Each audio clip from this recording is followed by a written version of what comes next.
What's up, guys? I know E3 is going on right now. So, with that being said, I know you probably want to hear me, cover some E3 stuff. Well, I'm gonna wait for, a little bit of this to blow over, but I will say this is I hope to God I can get a PS4 pre-order tomorrow. I will update you to let you know whether or not I make a video about it. I don't know. But I hope to God that I can get that PS4 pre-order tomorrow because by the time I got the email from GameStop, by the time the press conference was, you know, um, or by the time the press conference announced the price and date and whatever of the PS4, my GameStop had just, closed. And I had been calling them every hour since, like, the Xbox One pre-orders became available. And I've been calling them like every hour since because I really would love to get this console at launch. I know it's not going to be, a huge, a launch lineup of, games, and I just know it's not going to come out of the door, in the same state that the PS3 is in at the end of its life cycle. I realize that. I'm willing to take some of the growing pains that come along with having a console at launch. I want to have that experience of having it day one. I want to say I was a day one owner of the PS4, something I could not say of the 360 or the PS3, unfortunately. I was very early adopter of the 360 at least, and of the PS2. Before that, I got both of those within the first year, but I've never gotten a console at launch, and kind of pains me to say that as a what I consider myself a hardcore gamer. So hopefully, I have some good news for you tomorrow. I should hopefully be able to get the pre-order for the PS4. I'm going to be calling them. Hours before they open, just to try and check in, make sure their GM didn't call them and say, "Hey, we're going to do an early open for PS4 pre-orders." So in that case, I'm just going to be calling, from like 8 o'clock in the morning until they open, and I'm going to try and get the word. But what I do have for you today, and I don't know how long this video is going to take. I've been kind of wanting to do it for a little while because it'd give you an idea of what kind of games I have in my collection, at least on PS3. The video I want to do is my collection, my game collection, on the PS3, and there are some games that what I'm going to do is I'm going to list my favorite games or my least favorite games all the way to my favorite game on the PS3 out of all the ones that I do own. Unfortunately, some of the bigger hits I do have on PC, like notably you'll see the Mass Effect series is missing. That's not because I never played them, it's not because I don't like them, it's just because I already own them on PC and I'm not going to include them on my list of the, best to or worst to best, PS3 games that I own because it wouldn't make sense. I have it on PC. So that being said, I have all my PS3 games laid out, and I tried to, order them as best as I could from, worst to best. I did leave certain games out of the list, and I'll show you which ones they are because I didn't feel they properly qualified, and it would be hard to list them in a worst to best category because one of them is a yearly sports franchise, and the rest are PS2 HD remakes. I'll show you what I got here. Alright, let's see. One game I will not be including on the list is Madden 11. Got it real cheap. Just wanted a Madden game to play with my friends whenever. So I'm not going to include that. It doesn't make sense. It's a yearly franchise, and it's freaking Madden. What would I put it last? What would I put it first? I don't know. Like, it's just dumb. It would be dumb to include it. I'm not going to do the Ratchet and Clank collection. They're all PS2 games. They're great. If I had to include them, they would go pretty high. But I can't do it. They're PS2 games. It just doesn't make sense to do it. Also got the Sly collection. Again, the same deal with the Ratchet. All three were originally released on the PS2 and just doesn't make sense. Jak and Daxter, same deal. Same deal. I'm actually playing through Jak 2 right now. So if you were curious as to what I was playing right now, Jak 2. I'm not that enthusiastic about it. I don't think it's that great of a game. I almost liked 1 better, and I didn't even think 1 was a very good game. So, I'm trying to power through it, you know. But we have Eco Shadow of the Colossus, and that will not be included in the list as well because, again, they were originally released on the PS2, and they are all remastered HD collections except for Madden, and it just doesn't seem right to include them on a PS3 game collection or, you know, list or anything, you know. So I do own all these games, and they would make it in, you know, somewhere on my worst to best list or collection, but yeah, I didn't feel it was right to include any of them. They're last gen games, and it's hard to compare them anyway, except for Madden, which it's still hard to compare that.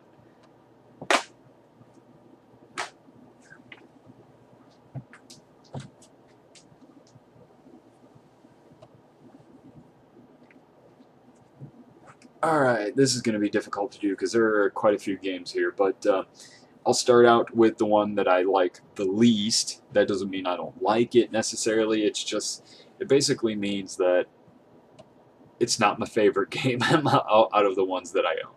So, I like to think that most of the games that I own are decent, or of reasonable quality, but it's not always true. I don't always care for the games that I buy. So, yeah. Here goes. Worst to first list of PS3 games that I own. Alright, I'm going to start you off with the stinker of the list, and that is Force Unleashed. I actually recently played this and beat it. It took a lot out of me to complete it. It's a very old game. It's a ripoff and a very poor one, I think, of the God of War formula.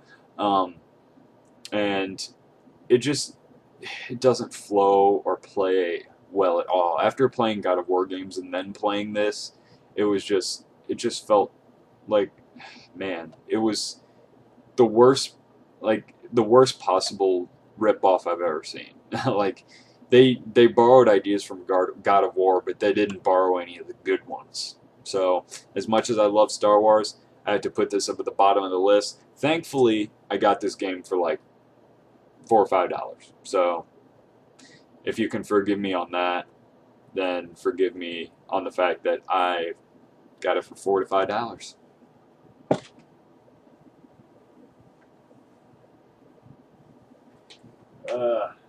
This is a mess over here, I'm sorry. The next we have Resistance 3. I actually just completed this game, and it concluded the Resistance series for me. I played 1, 2, and 3, and this was my least favorite of the 3. It felt like by this point, in this game being released, I think in 2011, it felt like this point they should have had it together. And this game felt almost exactly, and looked visually as well, almost exactly like the first game in the series, and there's no excuse for that. The series didn't evolve, it didn't improve, nothing got better, and there's just no excuse for that. I'm sorry, but this game was not a good shooter. And it pains me to say that, as much as I love Sony exclusives and the Sony brand, but I mean, it makes you almost kind of wonder why, maybe it was a good idea to let Insomniac make exclusive for Microsoft with Sunset Overdrive, because these games weren't very good. Alright. Next up, we've got Resistance 1. No surprise here.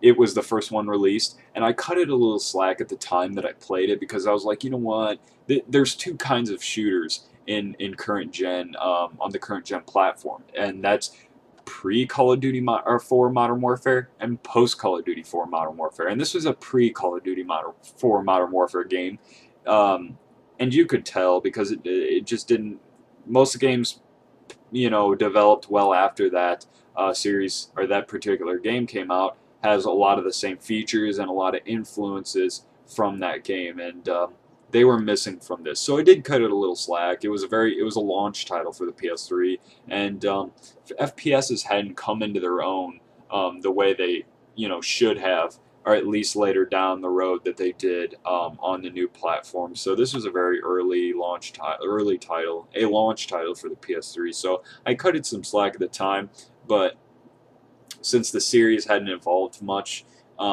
that's why I ranked 3 lower than it. Also, this had vehicle sections, and the other two didn't. I don't understand, why the other two didn't. They're actually pretty good in this game. So it's just a stale shooter, honestly. It does have a couple cool horror moments, I guess, that get your heart pumping, but not like other games can. Alright, next up we got Resistance 2. Probably the most enjoyable of the series. I thought the scale was a lot bigger in this one than the other two. I thought the fights were a little more epic, and it had better set pieces, and other than that, it's just generic old same redone Resistance as the other two.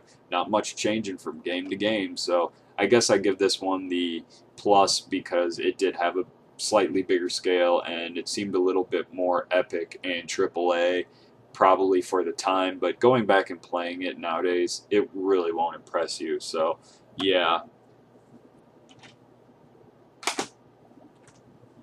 Next one up, it might be a little surprising because people did like this game, and for many people it was kind of like a sleeper hit, and it got very high on when it was shown at E3, but I just didn't really care for it the way other people did, and that's Dishonored. Oh, and by the way, Ni no Kuni won't be in this collection because that is the only PS3 game that I've ever sold. I won't be listing Ni no Kuni, otherwise that would have gotten probably last, or second to last behind Force Unleashed. But anyway, back to Dishonored. I thought it was it took the elements of other games and tried to do its own spin, but it didn't quite work for Dishonored. I thought that the world wasn't quite interesting enough to warrant its own, its own backstory, even its own game. Even I think they just slapped a couple of art styles together and threw in a plague and just took ideas from other games. Like everything from the gameplay here feels like it's ripped straight out of Deus Ex or BioShock or Assassin's Creed or some, you see influences from all over the place, but, sometimes when games do that, they do it really well and put their own spin and their own flavor on it, but I just didn't feel it here. I mean, the world itself actually looks pretty good, it's very easy on the eyes, but, the story was boring, and what really killed me the most is the characterization. The characters were boring to listen to. They didn't have very much facial expression because I don't think the graphics engine really allowed for it. So overall, the gameplay was alright, but if you don't have a story that interests me and, it adds to the world, then it's not going to really hold my interest very well, and it's not going to be a game I like a whole lot. So, yeah, moving on. Alright, there's really not much to say about this game. Next we have Call of Duty. The only reason it made this high on the list is because other games were shittier. I mean, I don't have anything against Call of Duty. It's just, I think it's a tired formula that's released year in and year out. I almost debated leaving it out of the list like Madden, but I think it warrants, it's a hardcore of enough of a game to warrant attention. This is the only Call of Duty I own, by the way, for the system, so you're not going to have to worry about me going through, the whole series, so yeah. This game's self-explanatory. It has a huge following, and everybody, any gamer worth their own weight knows what the Call of Duty series is. I just think the formula's getting a little tired out. Modern Warfare in itself wasn't a good spin on the entire formula. It was probably one of the lesser games of the entire series. So, yeah, I just didn't enjoy the campaign a whole lot. Like, if you have set pieces every second, then that lessens the impact of cool set pieces. Plus, you didn't really feel as a part of them. It just felt like explosions and shit were going on around you, but you didn't really feel as if you were really a part of the action. So yeah, just a generic modern military shooter that's released year in and year out. Self-explanatory.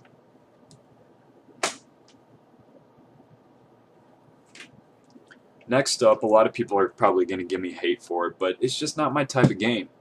Borderlands. Now, I honestly felt, now I don't have Borderlands 2, or nor have I played Borderlands 2, but it actually looks a lot better and looks as something like I might be able to get into.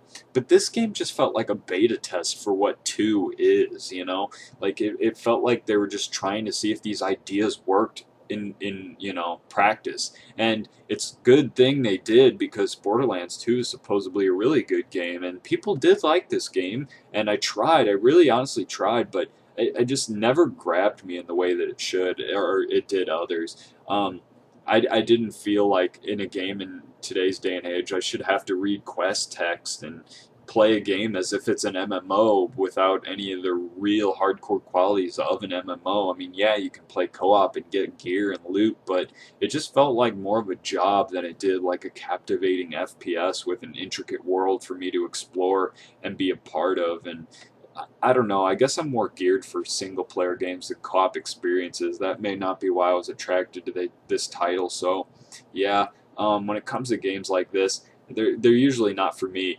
Unfortunately, I had to discover that by buying the game. But sometimes it's good to take a risk, and sometimes you win. High risk, high reward, and sometimes you lose. So yeah, I didn't care for it too much, but I can understand why people do. Maybe I'll give Borderlands 2 a shot one day and take a risk there. I mean, I'm no stranger to taking a risk, and I'm willing to take one if the game turns out great. So yeah, I might give it a shot, but as of right now, I don't really care for the series, at least based on what I've played from 1.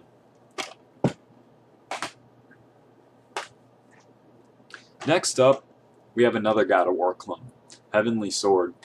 Now, this game is rated a little bit lower on the list, and it's kind of a victim of its own timing. I think that like they were one of the first ones of the PS3 on the PS3, and in this new generation to really try and score big on cloning the God of War formula. And in many ways, it had very good qualities. I thought the cutscenes and the graphics and the facial animations especially were all very, very well done. I wish the world would have been a little bit more fleshed out. It's based in like Eastern mythology, like Chinese and Japanese, or I guess it's Chinese. It's Eastern, ancient Eastern mythology.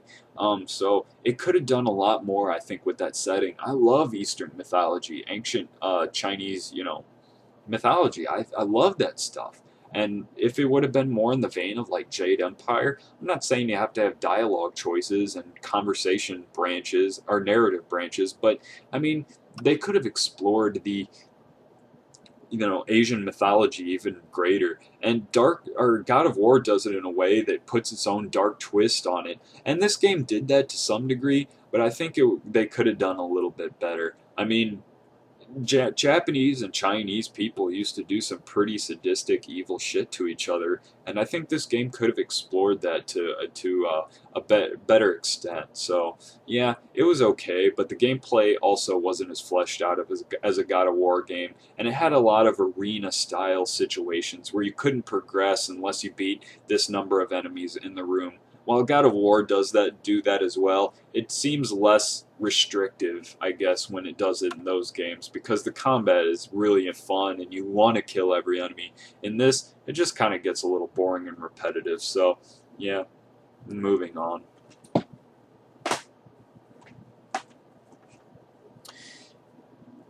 I did do a review of this game, so I'm not going to touch upon it a whole lot.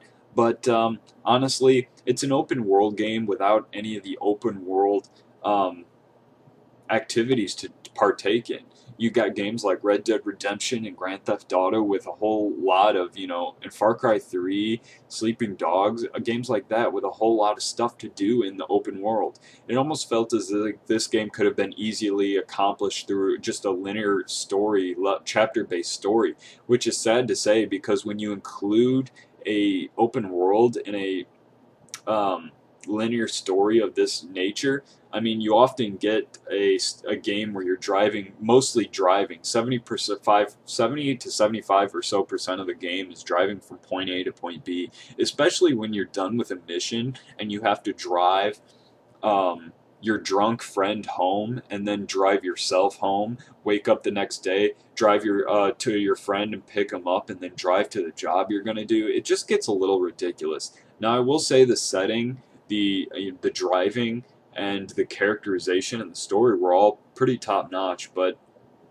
there's just not enough here. Without the driving sequences, this game could have easily been like 6 hours, and there's no excuse for that. I mean, the production value was decent, but they had a huge world and nice backdrop, and it just didn't exploit it. They didn't explore the potential of that. Some people have said that the idea behind having the open world with not much to do in it was that being in the mafia was very much like having a 9 to 5, where you actually had to do work and drive around and do BS in order to get your income. But I mean, who wants to just drive around and get the idea that this is a real job in a mafia game? That's not what we buy a mafia game for. So unfortunately, this game didn't live up to my expectations. So yeah. Now this game could easily go up or down depending, because I just got it. So I have Twisted Metal. From what I've seen so far, and I only beat Sweet Tooth's campaign so far, so I haven't seen a whole lot of the game. But the campaign, from what I can tell, is just like one arena, style battle after another. Sometimes they have a racing mission or a unique spin on the mission in the campaign, but really, it's made for multiplayer. And what really turned me off is the fact that the controls are really hard to master, and it just takes a lot of learning and getting used to. A lot of people love to play Twisted Metal when they come over and they see that I own it, they're like, yeah, let's play. But sometimes I'm just like, man, it just feels like a clusterfuck that it's random. Sometimes you win, sometimes you lose, and it just doesn't feel like totally skill based, if that makes any sense. Now, I'm sure there are those that are really good at this game, enough so that they can dominate every match against somebody like me. But for me, against other average Joes, at the game that aren't very good at Twisted Metals, it just feels like kind of a clusterfuck. And having to teach others the controls every time they pick up the controller for the first time, that's never a good sign. I think there could have been a way they could have made this game more accessible to new players. They knew that people would come over to somebody's house and want to play this game for the first time quite a bit, yet they didn't take care of the controls, to make them accessible enough to do that. So it just gets tedious having to teach every person that picks up this game how to play it before I can play them. It's just, don't like it.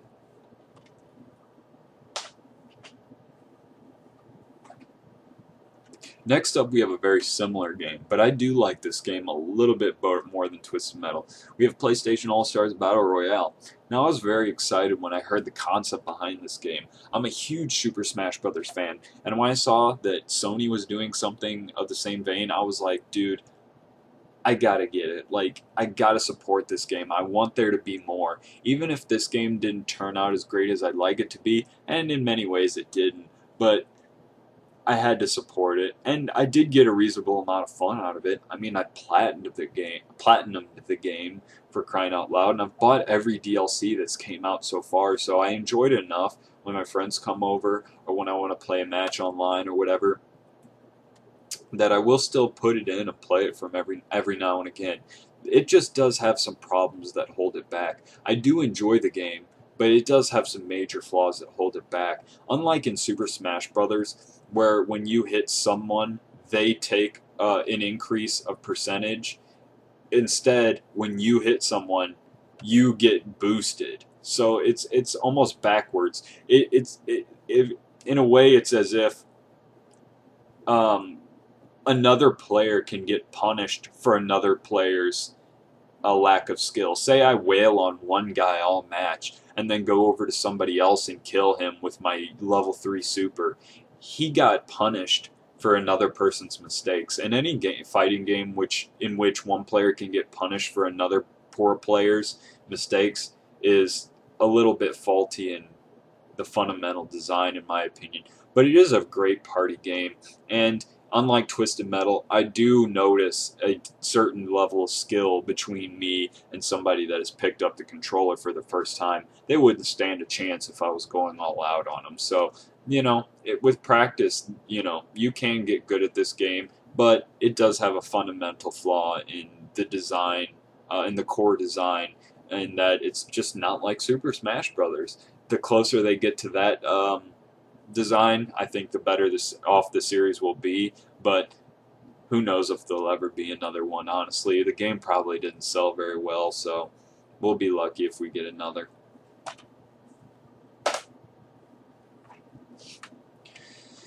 Next up, I have Infamous. Now this package also includes Infamous 2, but I haven't played 2 yet. And after playing with the first one, I'm just not very enthusiastic about doing so.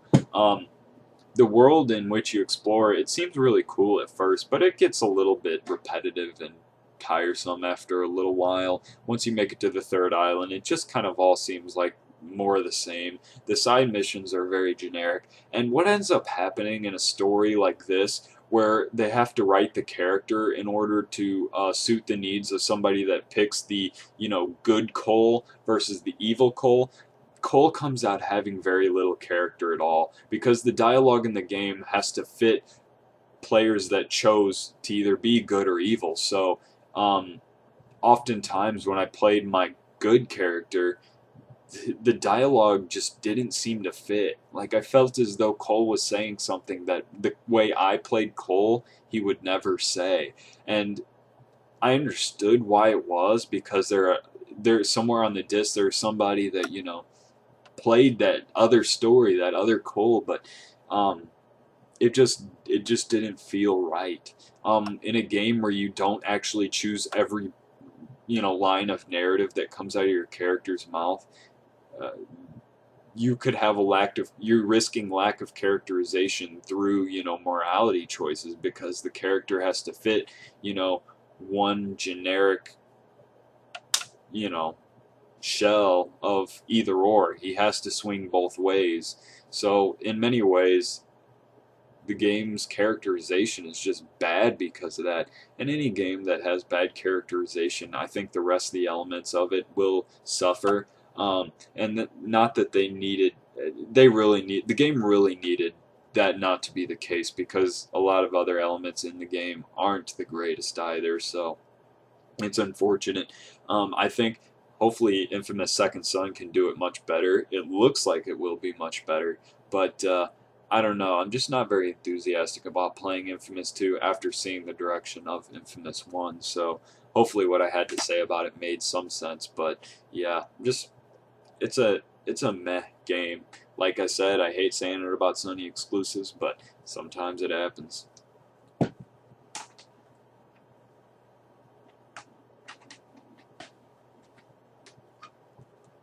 Alright, the next one we got is Ratchet and Clank Future Crack in Time. I did enjoy this game, but then I went back and played the HD remakes of the PS2 classics, and this almost felt like a step back. Now, while playing as Clank in this game was, vastly improved, I thought the puzzles playing as Clank were very, very well done. I didn't really enjoy any of these smaller planets that you had to travel to. They felt very linear and very uninspired, like kill this number of enemies, jump on these platforms to get the gold bolt. Like, they felt like very age-old platforming mechanics and side missions that they're just really, they had a lot of generic crap in the game. While the missions were pretty good, and I did really love that they had third-person controls in the game, it just didn't feel like the classics. And I don't know, I also don't feel as though the game got progressively harder as it went on. I mean, I guess in some ways it did, but not as good of a pace as the original did. And in that respect, I think I had to rate it low simply based on the comparison between it and, you know, its origins. When its predecessors are much better, then that's just there's no excuse for that. This is a whole new generation. They should have been able to step up their game, but again, it's just another case of Insomniac just losing their magic, I guess.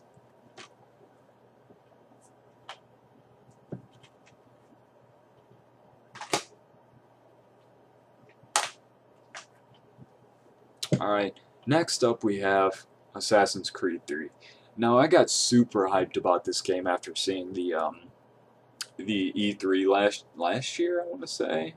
Yeah, I think it was last year, E3 2012. I was super hyped about this game. It got freaking like bested E3 everywhere. Everyone was calling this best of show, and it did really, really have a good showing. But the problem is this felt more of like a linear. This is the most linear Assassin's Creed you can even play. All of the stealth is gone. The missions are very on rails in a way. Like, yeah, it provides you an open world, but many of the story missions feel so restrictive, and it doesn't give you a whole lot of fun things to actually partake in its open world colonial setting. And that's just a damn shame. Like, when they showed the preview trailer of you fighting and duking it out with redcoats, I thought that was what it would kind of be like, but it's not very good. It's very linear, and for an open world game, there's no excuse for that. In the old Assassin's Creeds, you kind of got to choose your path, and the way you went about each assassination. And I feel like, in some respects, that's just missing from this game.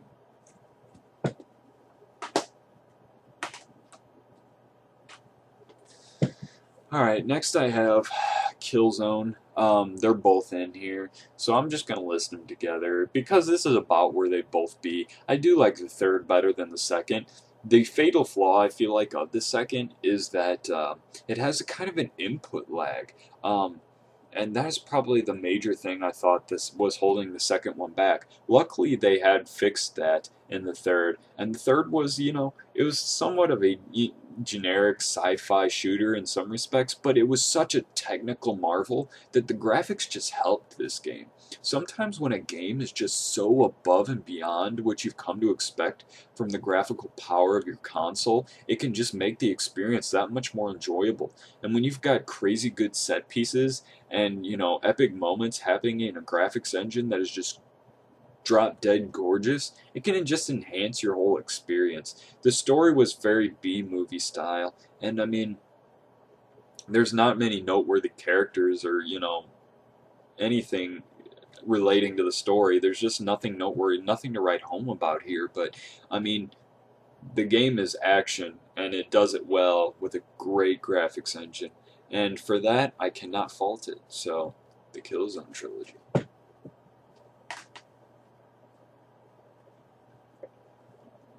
Next up, we have Grand Theft Auto 4. I actually didn't end up finishing this game till very recently, and I don't care for it too much, as many people do.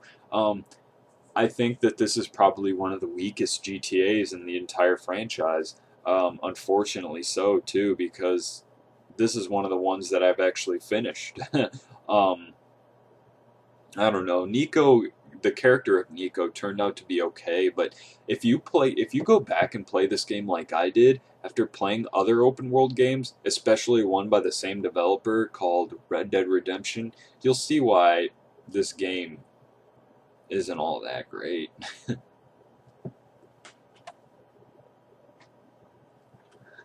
Next up, we have Assassin's Creed 2. I'm not going to go over a lengthy discussion on this. Let's just say it had the best elements of any Assassin's Creed game yet. This is probably the height of the series, and a lot of the problems I had with 3 were non-existent here.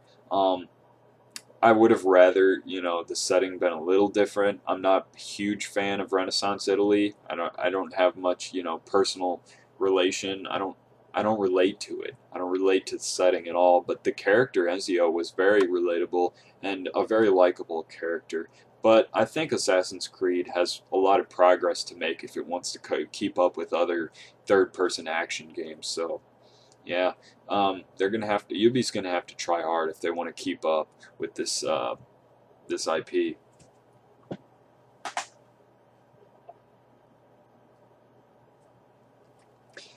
Next, I have LA Noire. It was hard to know exactly where to put this game. I personally enjoyed it quite a bit, but if you play it continuously, some of the cases just kind of blend together in your head, and you kind of forget which clues belong to which, and what person was a suspect in which case, and it just all becomes one blur if you're playing 5 cases or more in a sitting, and yeah, it was a really good game.